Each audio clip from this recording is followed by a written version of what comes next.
सभी को मेरा नमस्ते, ग्रेट मॉर्निंग।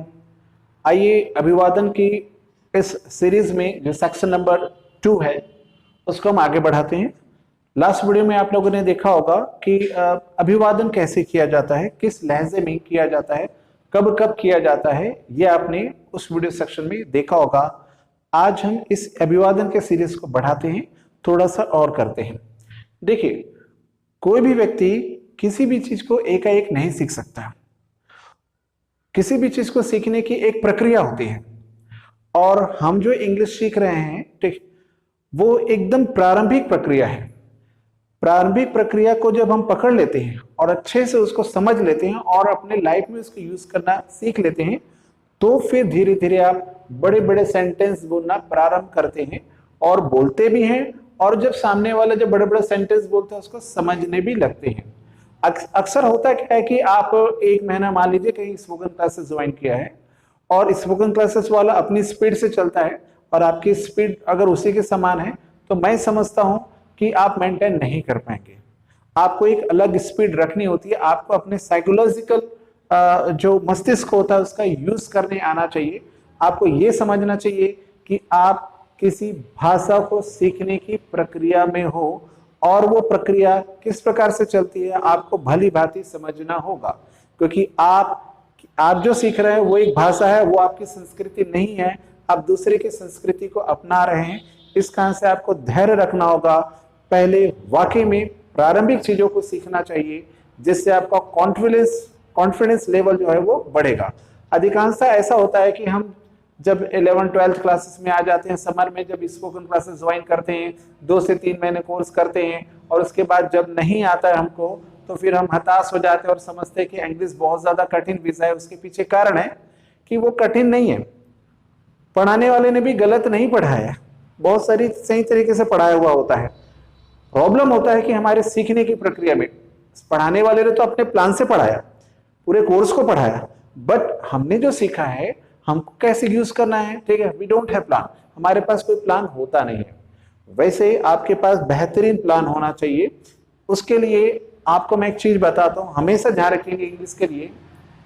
आप चूंकि भाषा सीखने जा रहे हैं तो ये समझिए, आपने जो पहला भाषा सीखा उसकी प्रक्रिया को आप देखिए कैसे सीखा। पहले जो सीखा उसकी पहली प्रारंभिक प्रक्रिया इस बात को मैं बार बार बताऊंगा, क्योंकि ये रियलाइज करने से आप भाषा सीख सकते हैं, ये बताने से भाषा सीख सकते हैं। आपने जब पहली भाषा सीखी थी उसकी प्रारंभिक प्रक्रिया को आंख बंद करके ध्यान से देखिए। आप जब पैदा हुए तो जब लोग आपके पास आते थे, तो आपके पास जब लोग बोलते थे, आपसे जब लोग बात करते थे, तो आप केवल लोगों को वॉच करते थे, उनकी आवाजों को सुना करते थे। ये पहली प्रक्रिया हुआ करती थी। धीरे धीरे वो प्रक्रिया बढ़ती थी और उसके बाद आपका मुंह धीरे धीरे आवाजों को लेकर के खुलने लगता था। उस प्रक्रिया को आप बैठ करके याद करते जाइए और वही प्रक्रिया आप धीरे धीरे अपनाइए। इस बात को मैं कभी और डिटेल में बताऊंगा, बट याद रखिए, आपको प्लान अगर बनाना है तो आप अपने पैदाइशी के समय को देखिए और पैदाइशी के समय के कम से कम 2 साल की प्रक्रिया को अच्छे से वॉच कीजिए और उसके अकॉर्डिंग आप टाइम टेबल बनाइए और पैसेंस रखिए, धैर्य रखिए, इंग्लिश आती है। ओके, चलिए आज सीखने की प्रक्रिया में हम आगे बढ़ते हैं। सेक्शन नंबर 2 में ये भी अभिवादन जैसे ही कुछ प्रक्रिया होगा जिसमें हम सीखेंगे। आज पहला चीज है, जब हम त्योहारों के समय में या खुशियों के समय में किसी से मिलते हैं तो क्या बोलते हैं, ये सभी जानते हैं। ओके, जैसे कि आप दीपावली में मिले, त्योहार में मिले, दीपावली में मिले, तभी आप उसको क्या बोलते हो, हैप्पी दिवाली बोलते हो। ओके, होली में मिला तभी आप बोले हैप्पी होली। इसका मतलब है आप हैप्पी बोल करके आप क्या है, जो भी त्योहार होता है उसका नाम ले लीजिए। ओके, कोई प्रॉब्लम नहीं, बहुत अच्छा है, ऐसा सभी बोलते हैं, बोलना चाहिए। बट इसके बदले में क्या बोलते हैं, कॉमनली देखिएगा इसके बदले में क्या बोला जाता है। जैसे किसी ने बोला हैप्पी दिवाली, तभी उसके जवाब में हम क्या बोल देते हैं, ये बोलते हैं सेम टू यू। ये कॉमन होता है। या तो फिर अगला भी वही बोल देता है हैप्पी दिवाली करके, ठीक, उसके जवाब में हम क्या बोलते हैं, सेम टू यू बोलते हैं। ठीक, थोड़ा सा नया सीखते इसमें आप केवल इतना भर भी बोल सकते हो, you too, same to you मतलब आपको भी हैप्पी दीपावली। यू टू थोड़ा शॉर्ट हुआ, बट अगर आपको लगता है कि ये मैंने कई बार बोला है और ये आपके लिए नया है तो आप ऐसा बोलना सीखिए, क्योंकि एक भाषा को सभी तरह से जानना जरूरी होता है। तो किसी ने बोला हैप्पी दिवाली तो आप भी बोल सकते हैं हैप्पी दिवाली टू यू बोल सकते हैं, सेम टू यू बोल सकते हैं, या केवल इतना भर भी बोल सकते हैं, यू टू भर भी बोल सकते हैं, तो भी उसका अर्थ वही निकलता है। जब भी आपको लगता है कि ये तो हमारे यूज टू में है, भाई बहुत बार यूज किया बट सर ने ये नया बताया, तो इसको यूज करना सीखिए, क्योंकि सामने वाला अगर कोई बोलेगा तो आपको भी समझ में आना चाहिए। नेक्स्ट, अब देखिएगा होता क्या है, हम कभी कभी ईश्वर से दूसरों के लिए मदद की गुहार करते हैं कि ईश्वर आपके साथ ऐसा करे, तभी कुछ सेंटेंसेस तो सबको रटे होते हैं। वो रटे हुए सेंटेंसेस मैं आपको बताता हूं। कॉमनली क्या होता है, हम ऐसा बोलते हैं, may God help you. Generally ये वर्ड सेंटेंस होता है, may God bless you, may God bless you. Okay, भगवान आपकी रक्षा करे, ये इसका अर्थ होता है, भगवान आपका आशीर्वाद दे, मे गॉड ब्लेस यू, आप इसी प्रकार से बोलते हैं। अब देखिएगा इसमें मेन चीज क्या है, ये इतना जो आप देख रहे हो वर्ड मे गॉड, इसका मतलब होता है आप भगवान से प्रार्थना करें, भगवान करे, इतना अर्थ होता है। उसके बाद आपको जैसा उसके साथ अच्छा आपको काम करना है, जैसे आपकी कामना होती है वैसे आप बोलते चले जाते हैं। जैसे आपने बोला मे गॉड ब्लेस यू, आप बोल सकते हैं मे गॉड हेल्प यू, भगवान आपकी मदद करे। मे गॉड हैप्पी यू, भगवान आपको खुश रखे। मे गॉड सक्सेस यू, जो भी आपको विश करना है भगवान से वह बोलते चले जाइए, बट आपको स्टार्टिंग में बोलना होगा मे गॉड करके, तो may God bless you, may God help you, may God happy you, may God success you, something ऐसा बोलते चले जाएंगे, तो वो सारा का सारा चीज आगे बढ़ते चले जाएगा। आप अपने दिमाग से भी बहुत सारा चीज सोच सकते हैं। जैसे आपको इंग्लिश थोड़ा सा आने लगता है, एडवांस हो जाते हैं आप, तो आप सेंटेंसेस और भी बढ़ा सकते हैं। जैसे कि होता क्या है, भगवान करे कि आप जो चाहते हैं वो आपको मिल जाए, तो आप बोल सकते हैं may God give you what ever you want. ऐसे ऐसे करके आप सेंटेंस बोलते चले जाते हैं, बट एक प्रक्रिया याद रखिएगा, ट्रांसलेशन नहीं करना है आपको। ओके, ये बहुत ही बेसिक चीज होता है, अभी से हैबिट बनाइएगा। ठीक, we are not here for translating any language, हम यहाँ किसी भी भाषा का ट्रांसलेशन सीखने नहीं आए, we are here to learn English. Okay, हम यहाँ पर इंग्लिश सीखने के लिए आ रहे, सीखने के लिए आ रहे, ट्रांसलेशन के लिए नहीं आ रहे, क्योंकि इंग्लिश में बहुत बड़ा बाधक तत्व होता है ट्रांसलेशन। याद रखिएगा, भाषा को भाषा की तरह सीखना होता है। जैसे कि आपके सामने यदि कोई हिंदी बोलता है तो उसे समझने के लिए आपके दिमाग में किसी प्रकार को कोई भी ट्रांसलेटर यूज नहीं होता है। अगर आप छत्तीसगढ़ से हैं, बंगाल से हैं, बिहार से हैं, किसी भी स्टेट से आप बिलोंग करते हैं, तमिल से हैं, तमिलनाडु से हैं, केरल से हैं, समथिंग कहीं से भी हो, तो आपने देखा होगा आपके सामने जब वो लैंग्वेज बोला जाता है तो you don't have any translator in your mind. ठीक, आप अपने दिमाग में कभी भी ट्रांसलेटर का यूज नहीं करते। ठीक, वो डायरेक्ट आपका दिमाग उसको अंडरस्टैंडिंग करता है। एज इट इज इंग्लिश के साथ में आपको करना होगा, you don't use any translator in your mind. आपको किसी भी प्रकार का ट्रांसलेटर यूज नहीं करना है, ना तो समझते समय, ना ही बोलते समय। अभी ये दोनों प्रक्रियाओं को आपने एक बार कर लिया तो फिर ये आदत छूटती नहीं है, हमेशा के लिए बना रहता है।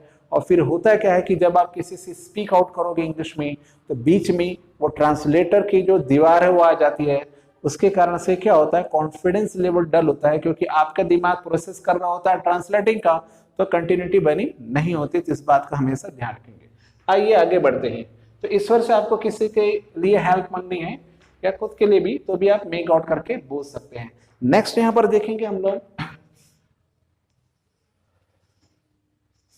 देखिएगा होता क्या है, हमको किसी से मदद मिल गई है, हमने किसी व्यक्ति से कुछ मांगा और इसके बदले में हमें कोई चीज मिल गया है, तो मदद के बदले में आप क्या क्या बोल सकते हो सामने वाले से देखिएगा।